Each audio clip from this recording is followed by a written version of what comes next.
welcome to another edition of The Office Visit with Dr. Tom Pritchard. I'm your host, Matt McCormick, and of course it wouldn't be The Office Visit if I didn't have alongside me Dr. Tom Pritchard. Dr. Tom, great to see you once again. Oh, great to be seeing once again. Here we have a great episode for today. We absolutely do. We are kicking off season 2 with a bang. We've discussed some great topics so far, but this one I've really been looking forward to, and I know you have too. We are going to discuss one of the most prolific, unforgettable professional wrestlers in the history of the business, Roddy Piper. Just when I say Roddy Piper, what comes to your mind?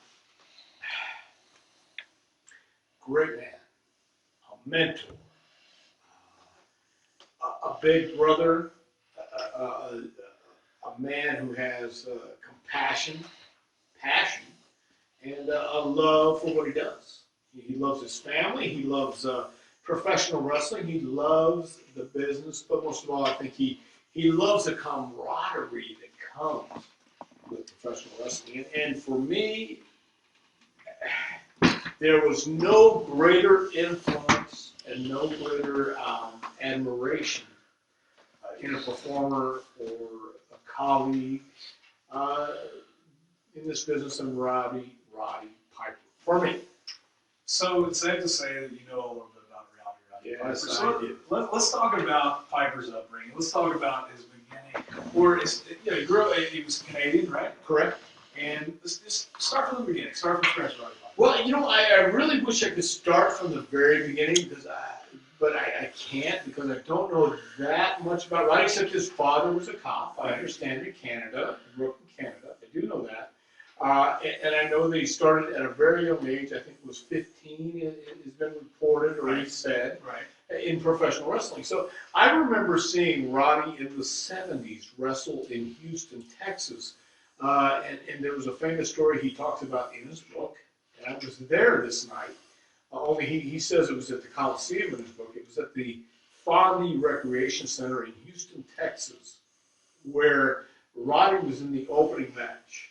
And before every event in Houston back then, they played the national anthem. Well, the record wouldn't play that night at the Fondy Recreation Center. So you're saying they didn't have MP3s back then? No, they did not. No, they had to have an LP, or 45, All right, to play the national anthem. And it wouldn't play. Well, Roddy would come to the ring with his bagpipes, and even back then. And Paul Bosch, the promoter back then in Houston, got in the ring and asked Roddy if he would play the national anthem on his bagpipes, and everyone was still standing. And Roddy played the bagpipes, the national anthem on his bagpipes. I was there that night. And I told Roddy about that later on when I got to meet him. But Roddy growing up, I think, was like a lot of us. The story goes he ran away from home at 15 years old and started professional wrestling. And wound up as a young man in California under Michael Bell and became the heel that Roddy was most famous for later on in his career. But I remember Roddy as a young babyface in Houston during the 70s. And he didn't make that much of an impact on me then. But once I started wrestling, once I had my first match and went to California as a performer, my first match was in Fresno, California. And as I made my way to the arena, caught a cab, flew into Fresno, caught a cab to the arena. The first guy I met was Roddy Piper. And he was yelling at some office guy about getting his money from last night. that's perfect. It was. He was screaming. And that night he wrestled Andre the Giant. And I'll never forget it because I watched him from the stage in Fresno. Andre took Piper's belt off of his kilt and was whipping Roddy around the ring, and it was great. This watching Roddy, a man that I'd watched when he was a young guy in the 70s, now I'm watching in 1980. Right. Do this deal with Andre. Fast forward to 1981, 82 in Georgia. I started working in Atlanta, and Roddy was doing announcing with Gordon Solie. But he remembered me from California, and he and Tommy Rich and Buzz Sawyer, but he and Tommy Rich were two of the big brother guys that we looked up to. Roddy was so compassionate towards the younger guys and helping them and sharing whatever he had. Right. He had a lot. Sharing with us and sharing not only that, but his some advice and just being very, very open-minded and compassionate.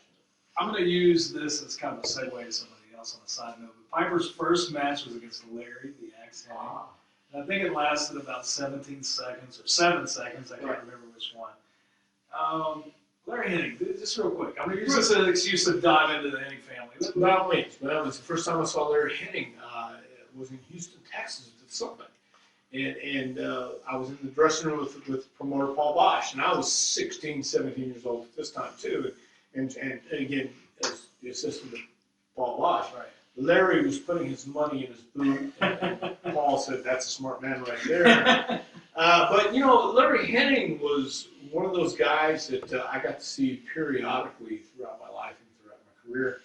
I knew Kurt, his son, a lot better than Larry. Mr. Perfect. Mr. Perfect, yes. But Larry Hennig was one of those old grizzled veterans that struck me as a guy who would take a young rookie under his wing and also teach him the right way, bring him under the learning tree, if you will. So Larry Hennig was one of those guys, I think probably after that match with Piper, took Roddy aside and said, "Listen, kid, you got a long way to go. Just bide your time and do what you do, and you'll be a star." And he was right. So Piper's first run in the NWA, this is around 1975 to 1980, those first 5 years. He's really just kind of getting his foothold, if you will. Do you remember much of that? I know you saw him in Texas. But Houston, it had to be the early and middle 70s. I think maybe 73, 74 he was in Houston, and then he probably went to the NWA, to Charlotte or things like that. But Roddy was one of those guys who, from what I remember, wasn't a big guy, but he really cut his teeth in California under a guy named Leo Garibaldi and Gene LaBelle.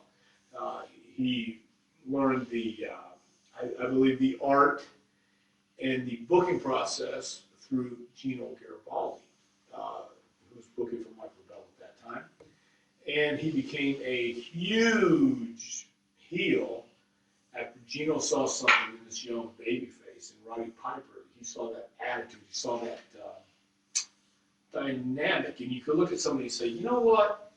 I think he'd be a great heel. I think he'd be one of those guys that people could love to hate. There's something about you." He was such a good-looking kid that if he just turned the switch and found that side of being a complete asshole, he would make money. And that's what he did. He had that great opponent in Chavo Guerrero, Chavo Guerrero Sr. now. There's a famous story in the Olympic Auditorium where Roddy says, "I would like to play the Mexican national anthem." Are you familiar with that? No, I'm not. The Mexican national anthem on my bagpipes. And everyone stood, and we started playing La Cucaracha, which immediately garbage. This was in Texas? No, this was in California. Los Angeles. Gotcha. The famed 200 miles from Mexico. Yes, not far from Mexico. In fact, I think California is part of Mexico now. Either way, but it was one of those things that instantly got him heat, and he knew how to read a crowd. From Larry Hennig to Chavo Guerrero to the guys that molded and shaped Piper's career, and he'll tell you that he had great mentors and great forefathers that helped him along. Around 1980, he arrived in Georgia, and I think 80 to 83 was his first run in Georgia. Talk about what that did for his career, because now he's starting to become Roddy Piper at that point. Well, once again, that's where I really got to know Roddy, was in Georgia. From you personally, right? From me personally, yes. And we got to know him on a business standpoint, a personal standpoint. He became an announcer with Gordon Solie on the Georgia Championship Wrestling TBS shows. But, you know, he was so over the top and so animated and such a colorful commentator. He was becoming, you know, popular in his own right. Right. And it was about that time, I think, when he left. When I came in, I think, again, 81, 82. Right. He had left and gone to Carolinas and was working there permanently and not coming back and forth doing the commentary. And I got the gig to do the commentary with Gordon Soley. And you followed Piper in that. Huh? You followed Piper in that. Yes, I did. And I wasn't really that up to par, if you will, on what a commentator's job was or how the entertainment thing really worked. Right. And so I was just trying to do a straight commentator gig and help compliment Gordon Soley. And I'll never forget, I think it was Pro Wrestling Illustrated that did a commentary editorial one time about my commentating. It said, I was an insomniac's best friend. And I thought, well, that's not good. You know, so, yeah, you can't follow Piper. But, you know, there's another story I can tell you about Ronnie real quick. In Georgia, you know, I was traveling with Nick Patrick, Tommy Rich, Brad Armstrong, Johnny Rich. And we all would get a van or we'd get a car where we all five could travel together or something. Well, one night, you know, I was traveling and shared a room with Tommy Rich. Well, Tommy had gone upstairs with to have a conversation with Jerry. A discussion about, I think they might have been reading reading some sermon or singing hymns. I don't know. No, I But it got you. was Jerry Briscoe and Piper. Well, you know, I had stayed downstairs because I had to do something else with someone else.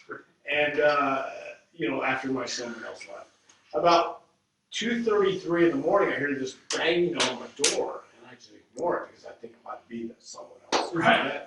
But you've already. it was, yeah. I've already preached to and sermon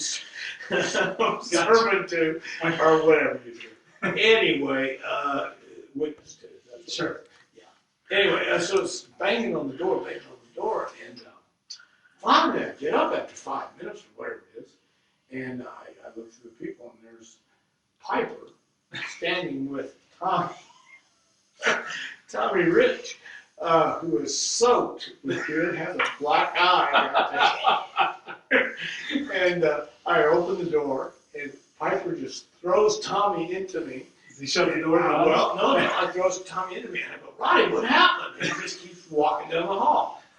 And wow. So I take Tommy, who was trying to tell me something, which I'm not sure if it was in Korean or some weird Serbian. It could have been in Serbian. But so I throw Tommy on his bed, and the next morning I wake to find, anyway. But Roddy had let me know that Jerry and Tommy had a discussion, and somehow he Didn't end his well. black eye, and Jerry had a fat lip in the end. But you know, Roddy was that guy who would be in the middle of all this chaos, but he was the guy who was so in control.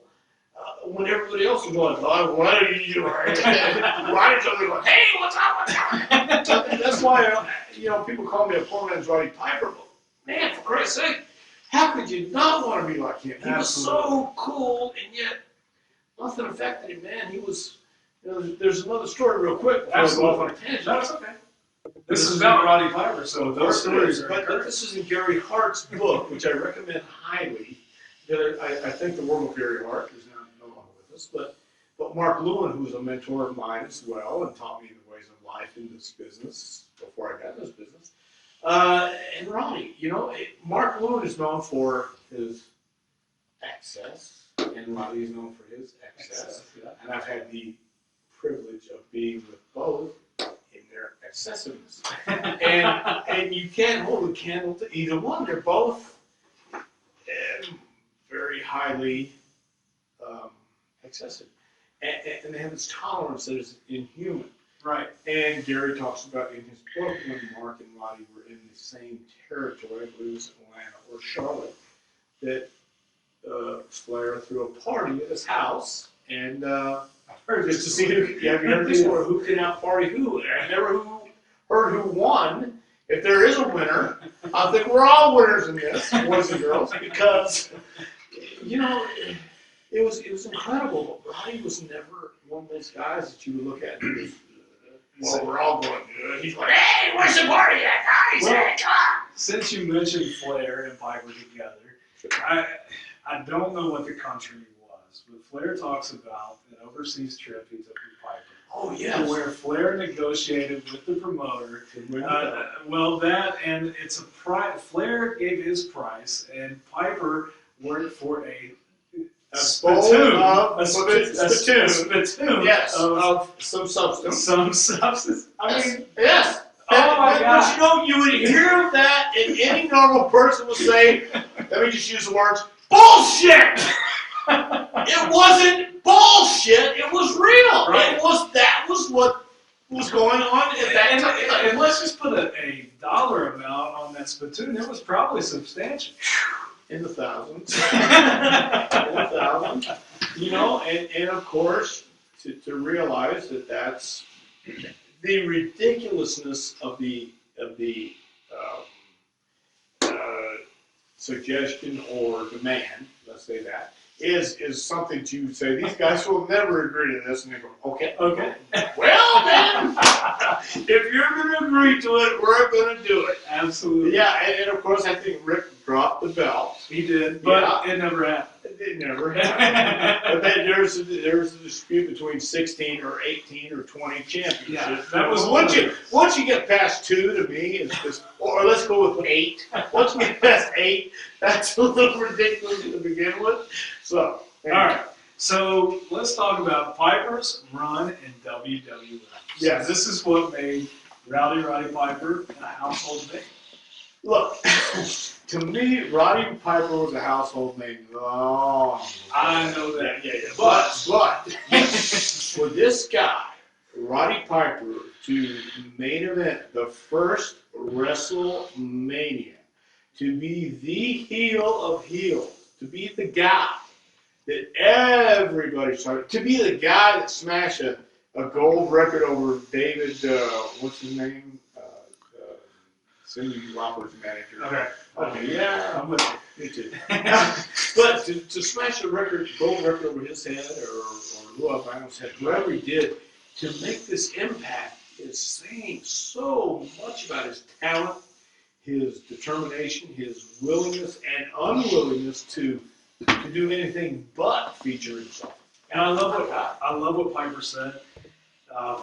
He said, the people didn't necessarily turn out to see Hulk Hogan. They turned out to see Hulk Hogan beat Roddy Piper. Right, and that didn't happen. Absolutely. Right? Yeah. Yeah, he did. He made sure that didn't happen. And any time he has a chance on the interview to say, hey, they didn't beat me, he'll say it with a wink in his eye. How about his stuff with Mr. T? You know, from what I know about Roddy, and at that time especially, you know, Roddy, this is what I admired so much about Roddy Piper, is he was such an old school guy, right, that really respected the business. Don't disrespect him and don't disrespect his business, and you'll be fine. Right. But I think Mr. T came into the picture thinking he was a big movie star and above everyone in his business. Let me add something to that, too. Not only did he think he was a big movie star, but in the movies, he played an Tough athlete, guy. a tough guy. So now you've got a double negative coming into the wrestling business, right? And here's Piper, who's been stabbed twice, and who's been It worked for a spittoon for yes, and who's been in real riots, and who's done things that you couldn't even imagine. And even if we told you what he's done, you wouldn't believe it. So, yeah, I think that rubbed Roddy the wrong way, and it rubbed a lot of people the wrong way. Right. Roddy was in the position to say, "This ain't happening," and I ain't losing to this guy, and I ain't going to do nothing you don't want me to do. No, let me take that back. I ain't doing nothing I don't want. Right. Therefore, to have that leverage with a guy like Vince McMahon says quite a lot about Roddy Piper. Now, Roddy has been in and out of the hot water, the doghouse, whatever you want to call it, Right. for forever.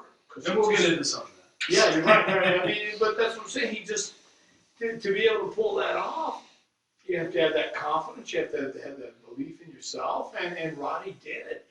But at the same time, that's what I'm saying, man. He would take the underdog side. He would come to you, and man, if you needed help, he would help you. Right. He would give you money. He would do things, and that's why later on, just off the record, and Sure. or off the beaten path. Yeah.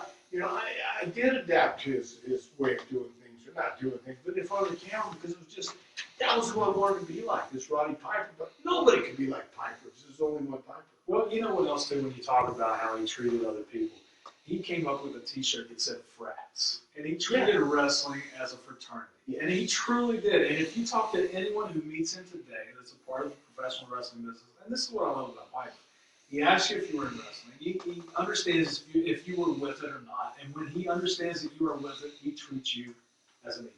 Yeah, he does, and that's what I mean. He's so respectful of you because he knows you're respectful of him. Right. If you were in it, and if you've done it, and done anything at all connected with it, he knows it, he feels it, he gets it. And because, you know, not everybody was a millionaire when they started out, and he wasn't either. He knew what it was like to be taken advantage of. Well, he was homeless, living in vehicles. Yeah, that's what I mean. So, I mean, he knew.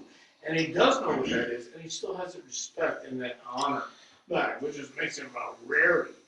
Does WrestleMania 1 have the success that it did without Rowdy Roddy Piper? Not a chance, no. Because you needed that antagonist for Hulk Hogan. You needed the bad guy.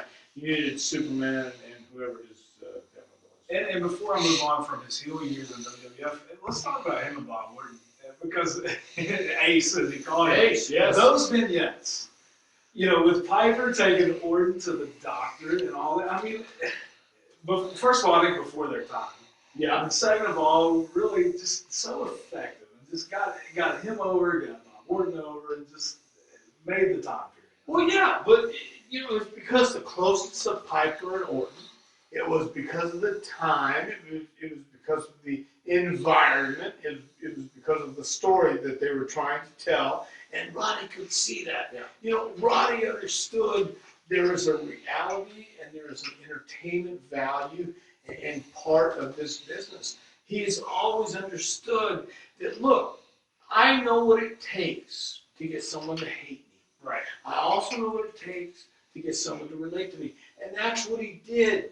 He understood how to get the people to relate to him and understand that when he talked, when he did something, it was so encapturing, so you couldn't look away.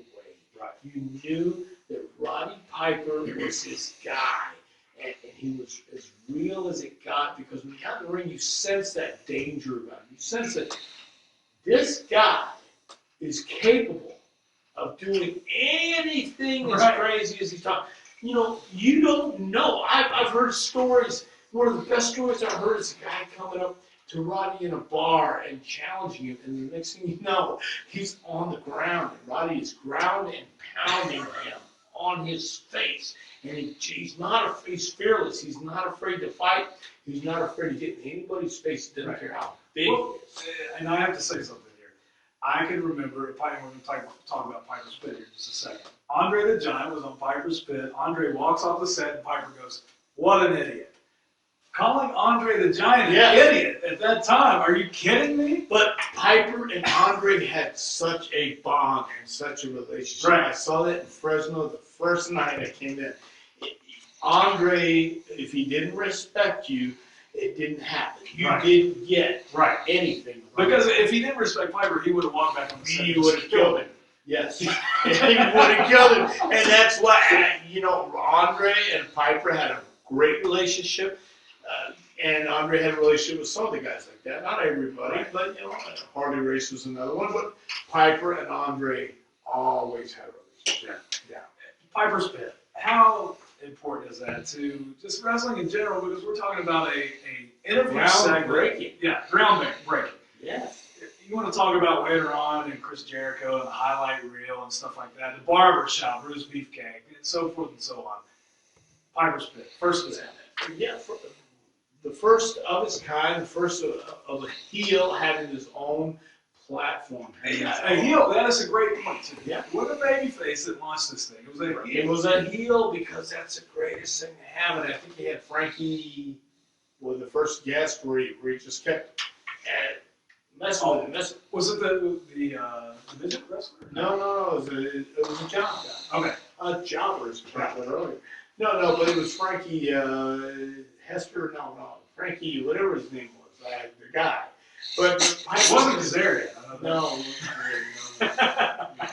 But the point is, Piper made it work. Piper was the catalyst for everything else coming up there, for a wrestler having his own segment.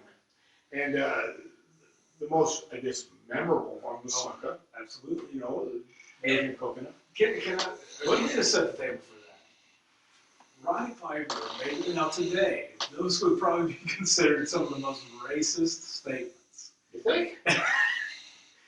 But I'm so sensitive today. But at the same time, again, you said the most memorable, and it was the coconut against Jimmy Snuka's skull. Well, I mean, it's still talked about today. It's like everything else we talked about, but that really set the stage for Piper. But it did. And who had the balls? Who had the gall to do something like that? Roddy Piper did. Roddy Piper was the guy that everybody talked about up until WrestleMania 1. Roddy Piper's the guy people still talk about today because he's that guy. He is the guy who's as real as it got when he got in the ring, man. He's the guy that a lot of people to this day, I still find myself talking about Piper. Because he's so influential on me, so influential on so many guys that came up in my era. Because what I got to find out about Roddy Piper was his loyalty, his love, his passion. He loves his family, no doubt about that. He's taken care of so many guys in this business, man, that he's brought up, and he's helped along. So I have nothing but respect, and I always have respect. So this is great because as intense as his run was as a heel in WWF, he was just as popular as a babyface. Right around 1987, he starts his babyface run in WWF. He's feuding with Rick Rude and the $1 Million Man and the Mountie. So talk about how someone is able to go from one of the most hated villains in the history of professional wrestling to one of the most beloved.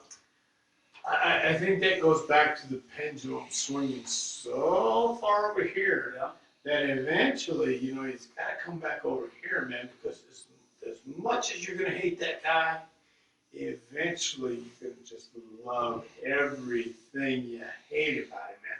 Piper was so entertaining that you had to say, damn, I love listening to this guy talk, right? I love watching him do what he does.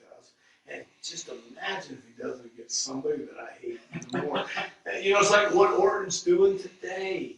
Orton was such a prick and such an asshole. But man, when he does it against somebody else, a bigger prick, a bigger asshole, it's great. And I would dare say that he laid the groundwork for somebody like Stone Cold Steve Austin. Oh, by all means, man. Steve Austin, by design, should have been the biggest heel in WWE. Of course, but then you had Vince McMahon, who of all...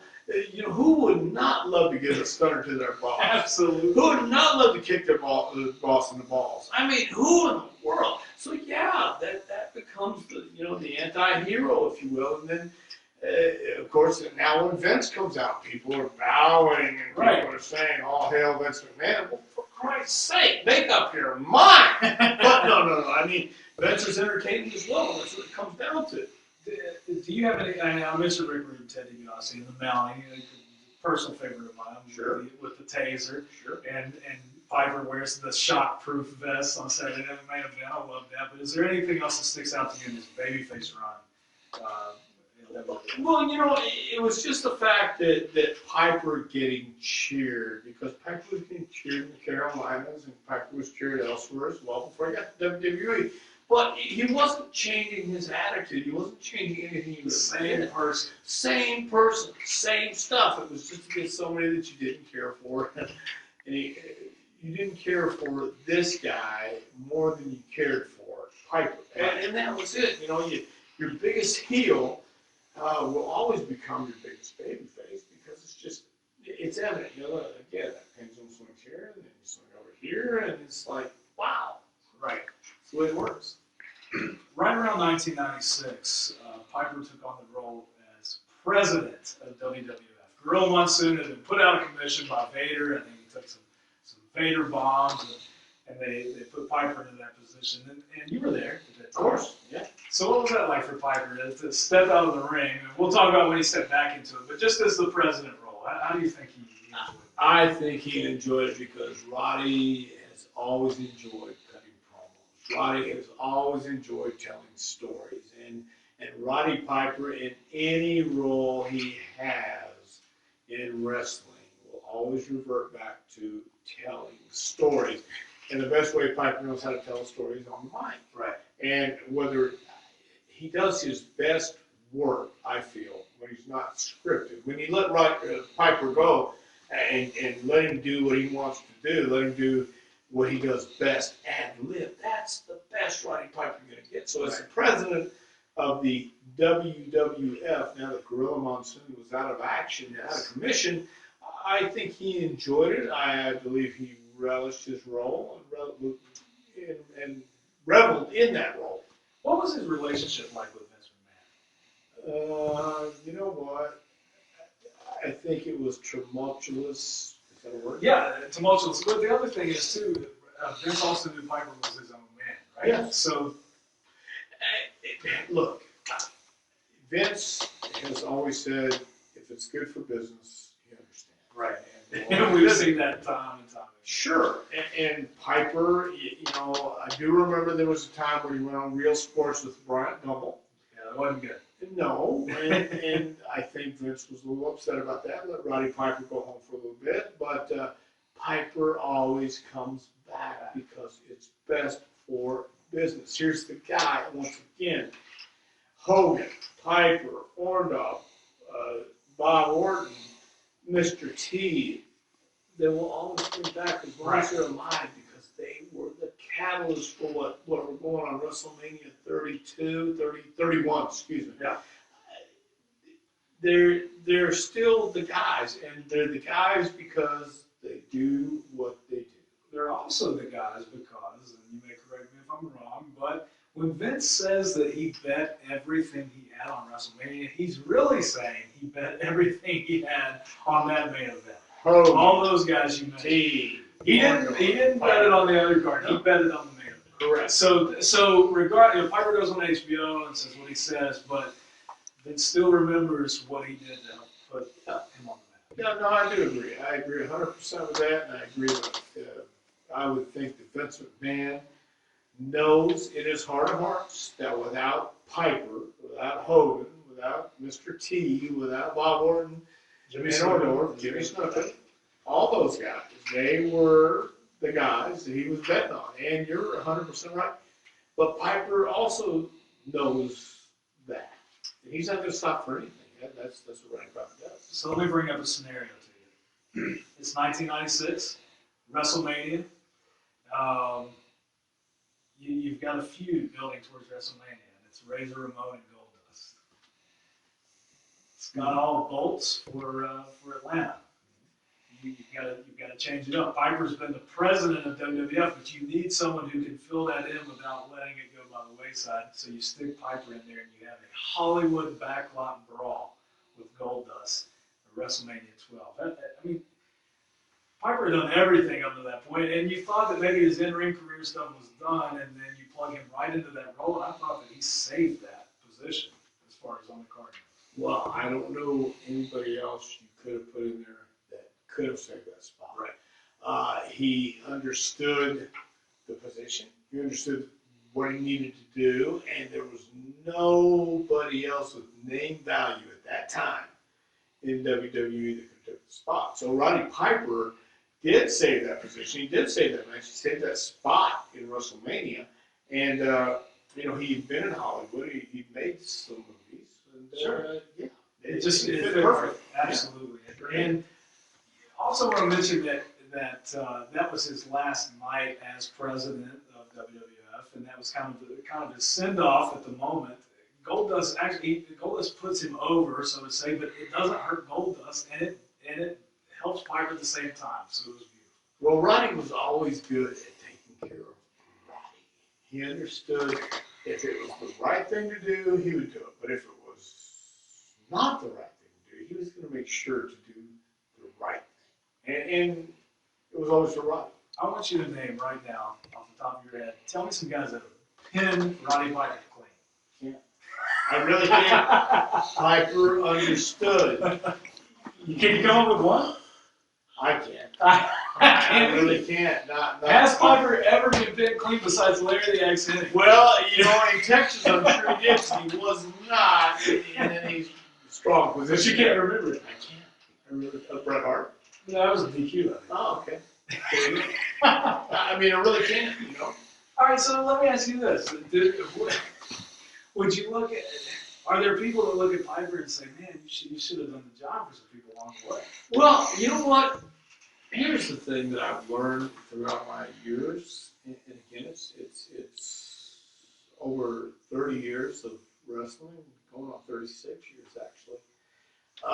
Yeah, that's active wrestling. I've learned that the top guys are the top guys because they know what and when to do something, and they care about every little thing. That's what makes them top guys. They protect their brand. They protect their brand. They protect themselves. Right. And that's why they're in the position they're in the position. Right. They have the stroke because they know they have the stroke. Roddy Piper, Bruiser Brody, Dusty Rhodes, Lex Luger, Sting, Kevin Nash, Scott Hall, Shawn Michaels. Shawn Michaels. You're talking about guys who all refused at one time or another to do a job. You're right. Yeah. And is it right or should they have done it? Well, when it comes to their way of thinking, yeah, they were right. And looking back on it, some guys made it, some guys survived, some guys didn't. Well, I mean, people can say what they want about Piper. People can say what they want about any of those guys. But the fact is, they did what they did, and they paid for it with their legacy, either good or bad. You know what? Let me bring up something. This is backtracking a little bit. 95 or 94, I'm not really sure which one. I think you were there for this, but Piper and Jerry Lawler in WWF. I think it was a King of the Ring. Now, here's a match that hadn't happened before. It was a dream match, so to say.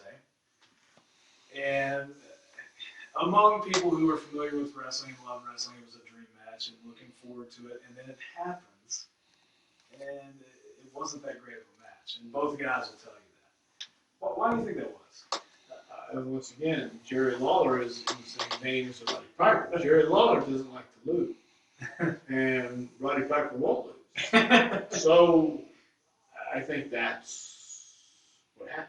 Right, you had two massive egos going like this, and it's great. And once again, you know, I've had this discussion with Dusty Rhodes about being egotistical in the business. And Dusty will tell you he had to have an ego. Anyone who's successful has to have an ego. Right. And Lawler has an ego, Piper has an ego, and two massive egos combining like that, colliding like that, you're going to wind up with what you wind up with. You're going to be a winner, you're going to be a loser. It was what it was. It was what it was. So Piper finishes up with WWF. He goes to WCW. This is at a time where Bischoff is basically writing blank checks using Ted Turner's money to get ex-WWF guys. Piper going to WCW, how do you think that affected Vince? You know what? Because at that point, Hogan had won, and Kevin Nash and Scott Hall. So Piper going, was that as much of a shock as Vince? No, I don't think Vince was shocked at all. In fact, I think Vince probably expected it. I don't know if he cared as much. I don't know. I wasn't privy to that, but I don't think Vince was harmed by it one way or the other. He maybe he felt Piper owed him some loyalty, but I doubt it. It's just Well, and at that point, so many guys had left that he felt owed him some loyalty. It probably wasn't. Vince wasn't offering Piper any guaranteed money or contract like WCW was. So I mean, why wouldn't you leave, man? It's all about beans. It's his business. So he lands in WCW, and WCW's hot at the time because they're picking up all the ex-WWF guys. And he has matches with Hogan and Randy Savage and Bret Hart. So, and I know you were in a different office at the time or a different company, but do you remember much about Piper's WCW matches? Do you think it hurt or helped his legacy at the time? You know what? Honestly, I don't think it mattered either way because this is the way I looked at it, and I would think most wrestling fans would look at it, most knowledgeable wrestling fans would look at it this way too, is the fact that Piper was where the guys like Nash and Hogan, Savage, and those guys already wound up. They expected guys like that to wind up there and get the guaranteed money and do what they were going to do and then move on back to WWE. That's what I think. Really? Yeah. Another thing that sticks out to me was Piper and Hogan had a cage match in WCW, a barbed wire cage match, and it was in no time, maybe less than a week, that it hit the dirt sheets and the internet, which was becoming quite popular at the time, that they used fake barbed wire. My God! But again, does stuff like that help or hurt? Does it hurt his legacy? Is what I'm wondering. The only ones who knew if they in fact did use fake barbed wire were the smart fans, and they don't make up the majority. I'm afraid not. They really, really don't. So I don't think it hurt either way because those people are going to say what they want to say. You're right. Yeah, it doesn't matter. So after WCW, and he made his money from Ted Turner and Eric Bischoff. And you know what? You're so right about that. You look at every one of those guys, Tom, Piper, Hogan, Hall, Nash. It's almost like Vince, let us go, get what we can. We will be back. Right. And they may not have said that at the time, but exactly what was implied. Yeah. It was implied because Vince knew. Well, no, I take that back. Vince, nobody ever knows, but you always, in the back of your mind, have this assumption. We're going to be here, and we're going to win. Right. You have to have that assumption. You have to believe that. But that's what happened. The reason that I think Vince knew that, and maybe it was a hell of a bluff, but the Bret Hart contract negotiations, they break down. And at one point, Vince says, listen, go back and see how much you can get. Get your money. Yeah. Right. Well, that's what I mean. And just, keeping it tied to Piper, I don't think Vince would have let that happen had he not had an inclination that he was in it for the long term and not. Well, no, I think with Bret Hart, real quick, I mean, he signed a 20-year contract in good faith, but at the same time, it wasn't happening. So he said, hold on, Turner's giving away money. He's really just giving away money. Right. See what you can get. Right. And he knew in the back of his mind that he has New York. He is New York. Right. And New York, like it or not, Times Square, Wall Street, the media capital, it is where it is. Right. So everybody eventually is going to gravitate back, and I think he believed that. So Roddy made multiple returns to WWE and eventually ended up in the Hall of Fame. How special was that? And again, how much did that solidify? Because up to that point, Vince says the Hall of Fame exists in his mind. And a lot of fans say, well, if you're going to have a Hall of Fame, you've got to have so-and-so, you've got to have so-and-so. Piper was one of those names. Finally, Piper gets inducted in the Hall of Fame. How much did that mean to Piper and to the Hall of Fame itself? I think Piper was ecstatic to be in the Hall of Fame. If you're ever considered for the Hall of Fame, you have to be happy about it. You can't be in this business without wanting that, without striving for that. I believe that Vince knows that. Piper loved it. Piper knows that. And I think it meant the world to everybody who was a fan of Roddy Piper. I think Piper appreciated it, loved it, and He is deserving of it. My God, the main event of WrestleMania won. Everybody in that main event of WrestleMania should be in the Hall of Fame. That's my opinion. So Piper goes into the Hall of Fame. He has multiple returns to WWE. In and out. Actually, him and Ric Flair won the tag team titles at some point. Yes. But he also, TNA has started at this point, and he also has made sporadic appearances in TNA. One that I know you and I talked about earlier that you didn't know about off camera, but I'm going to bring it up to you, and I just want your reaction. Piper has always been an anti-Vince Russo guy for one reason or another, and I know you know a few anti-Russo guys. Sure. Piper, okay, TNA, let me start this way. TNA gives Piper a live open mic, first of all, on live, worldwide pay-per-view. Piper gets out of the limo, walks into the building, into the Nashville Fairgrounds, and straight to the ring, to an open mic. And he gets on the mic, and he blames Vince Russo for killing Owen Hart. Now, fans at home, you can look this up on YouTube and reference it if you need to, but he claims Vince Russo led to the death of Owen Hart. How do you react to something like that? As somebody that was there at the time, and here's what I want to know. As a big fan of Roddy Piper, personally and professionally, how do you react to a statement like that? Well, once again, it goes back to Roddy's passion.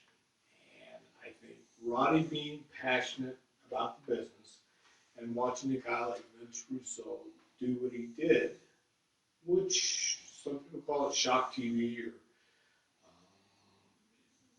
whatever it might have been.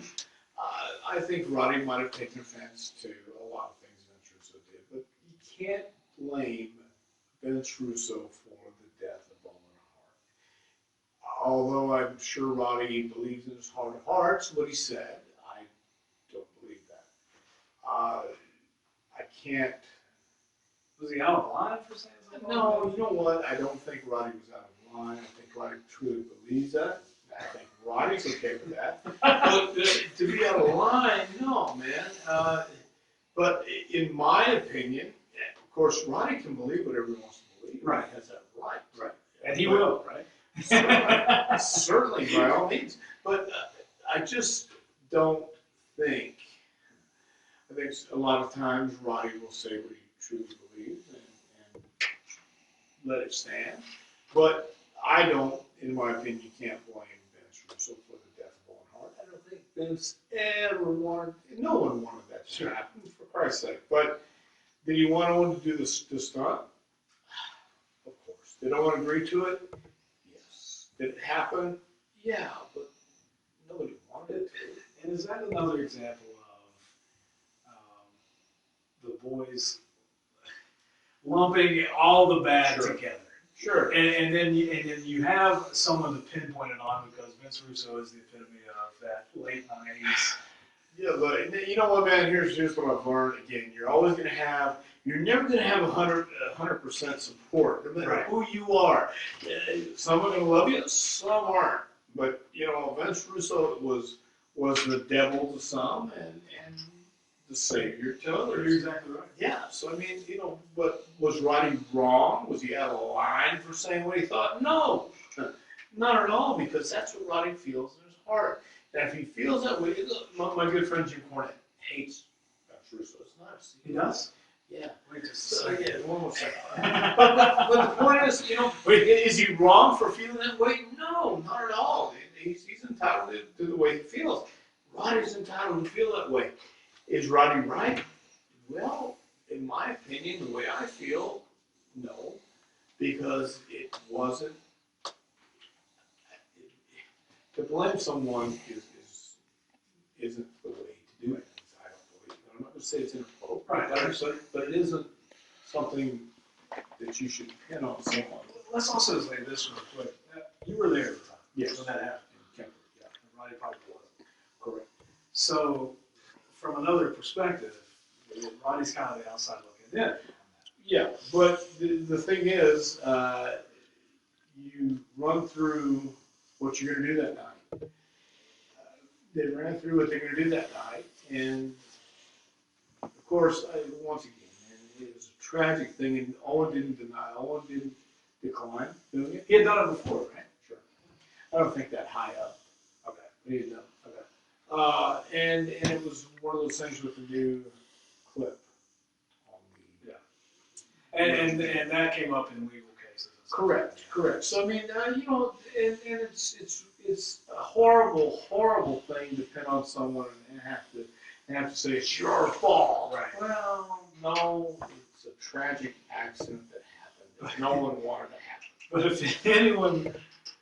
if I told you blank made a statement pinning the death of Leonardo Vince Russo, would Roddy Piper surprise you? That it's somebody? That's what I'm going No, it wouldn't surprise me at all. No. Again, because Russo did not always respect wrestlers. Right. Russo did very little of the time. wrestling. And Russo is to a lot of people, as I said, the devil incarnate. And right, wrong, or indifferent, I just don't feel that you can pin someone's death, aka Owen Hart's death, on Vince Russo. That's just not fair. How about switching gears a little bit? How about Piper's film career? Well, man, I haven't done a movie yet. So, gosh, I hope to later this year. Me too. But man, Roddy Piper's film career still talking about Hell from Frogtown, or Hell Comes to Frogtown, and They Live. They Live. Are they in the same category as Furious 7 or Fast?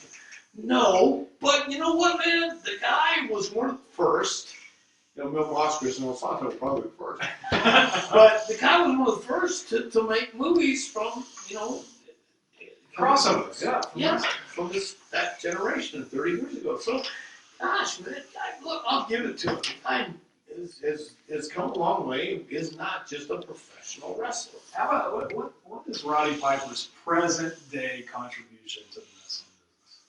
I think just being here. I think just being on this earth, because I know for a fact that by all rights, Hot Rod, he's done something. I mean, just wrecking 6 rental cars in a week. That's the story we got into. But being at 6 rental car weekends, there's only 7 days in a week. You do realize that 6 rental cars in a week. Yeah. You wreck them. Just about a car a day. What? How does that happen to someone and they're still living? I don't know, but that happens. What is Roddy Piper's place in professional wrestling history? Is he on your Mount Rushmore? Yeah, man, you gotta have Roddy. You gotta have. I know there's always going to be Hulk and there's going to be Rock, but you gotta have Piper. You gotta have Piper somewhere on the Mount Rushmore. You have to. You got your 2 good guys. You got your Rock and Hogan. Well, where's Piper? He's got to be there, because without Piper, there is no Hogan, there is no Rock, there is no WrestleMania. There's not, because Piper was the guy everybody wanted to see get their ass kicked. It didn't happen. And like we said earlier, a lot of times Piper likes to reference it's not necessarily coming to see Hogan; it was coming to see Hogan beat Piper. Exactly. Just real quick before we go, what kind of effect did Roddy Piper have on your career? Huge. He was the guy I always wanted to be like outside the ring, because he was always gracious. He was passionate and caring. He went to the young guys and he tried to help. He wasn't one of those bitter veterans. He was a knowledgeable veteran, and he was very, very nice and kind. And I always strive to do that, man, especially for the younger guys. And that was a huge impact on me. I always want to model myself after Roddy Piper. Did that relay into your role as a coach? I think so. Yeah, Roddy Piper and a guy that I knew since I was 10 years old named Bill Gray taught karate, and just their approach and their way of handling things. They were stern, but they were caring, and you knew they cared, and that really did, and it carried over to me. We could go on about Roddy Piper all night. Yeah, we could. But we're not. We can't. We're out of time, folks. What an episode. Tommy keeps getting better and better. And it's going to keep getting better. Absolutely. We got more, don't we? We've got so much more. Yes, we're going to talk about the fabulous Freebirds. Oh. We're going to talk about women in wrestling. We're going to dissect Vince McMahon's role in the evolution of professional professor. I can't wait for that. I know you can. But right now I want to talk about theofficevisit.com, our official website, as well as in conjunction with logansworldtv.com. You can find everything you need to know about the Office Visit with Dr. Tom Pritchard and Dr. Tom, the brand new Office Visit t-shirt featuring Dr. Tom on it. This may hurt a bit, and for some people watching this, it just might. The other thing we have access to on that website is Dr. Tom's book, Pro Wrestling Curriculum, Advice, Suggestions, and Stories to help the aspiring pro get to the next level. T-shirts, books, DVDs, it's all available on theofficevisit.com as well as logansworldtv.com. We've got so much more in store for you. I know it's hard to believe after everything we've discussed in Season 2 already, but that's all we've got for now, Dr. Tom. My name is Matt McCormick, your host, and we can't wait to bring you another episode of The Office Visit right here, brought to you by Logan's World TV. We'll see you next time, folks.